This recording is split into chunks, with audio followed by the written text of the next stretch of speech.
TDP కీలక కార్యక్రమానికి శ్రీకారం చుట్టనుంది. జూలై 1 నుంచి గడప గడపకు కార్యక్రమాన్ని ప్రారంభించనుంది. దీనికి సంబంధించి పక్కా ప్రణాళికను ఇప్పటికే రూపొందించినట్టు పార్టీ వర్గాలు చెబుతున్నాయి.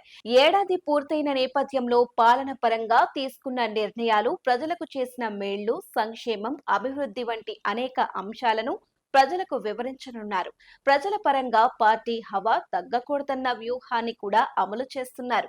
ప్రతి విషయంలో పార్టీని ప్రజలకు కనెక్ట్ అయ్యేలా ప్లాన్ చేస్తున్నారు. పాలన పరంగా ఏడాది పూర్తయినప్పటికీ పార్టీ అధినేత చంద్రబాబు ఆశిస్తున్న స్థాయిలో ప్రజల నుంచి ప్రభుత్వంపై రియాక్షన్ ఉండటం లేదు. నిజానికి చంద్రబాబు ఇప్పటికే చేయించిన సర్వేల్లో 80% సంతృప్తి ఉందని చెబుతున్నా క్షేత్రస్థాయిలో నాయకులకు అంతే మొత్తంలో ప్రజల నుంచి వ్యతిరేకత ఉందన్న విషయం తరచుగా చర్చకు వస్తోంది.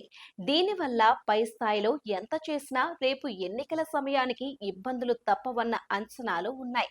ప్రధానంగా ఎన్నికల వరకు వేచి చూడకుండా ఇప్పటి నుంచి మురికి కడుక్కునే ప్రయత్నాలు మొదలు పెడుతున్నారు.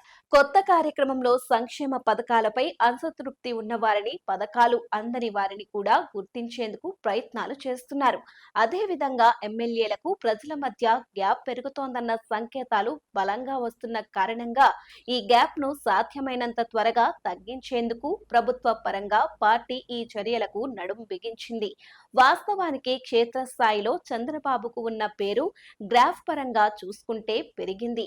కానీ ఎన్నికల విషయానికి వస్తే చంద్రబాబును చూసి ఓటు వేసే వారి కంటే కూడా నాయకులను చూసి ఓటు వేసేవారు పెరుగుతారన్న అంచనా ఉంది. స్థానికంగా ఎమ్మెల్యేలను యాక్టివ్ చేసే కార్యక్రమాన్ని శ్రీకారం చుట్టారు.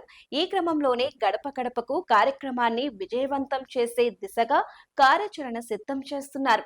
గడప గడపకు తిరిగే నాయకులు కేవలం ప్రభుత్వం చేస్తున్న కార్యక్రమాలే కాకుండా తమ నియోజకవర్గం పరిధిలో ఏడాది కాలం చేసిన ప్రగతిని కూడా వివరించాలనేది ప్రధాన కాన్సెప్ట్.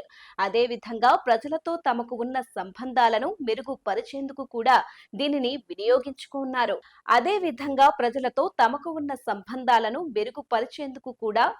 వినియోగించుకున్నారు. మొత్తంగా జూలై 1 నుంచి రాష్ట్రంలో కొత్త మార్పు దిశగా టీడీపీ అడుగులు వేయనుందని పార్టీలో చర్చ సాగుతోంది.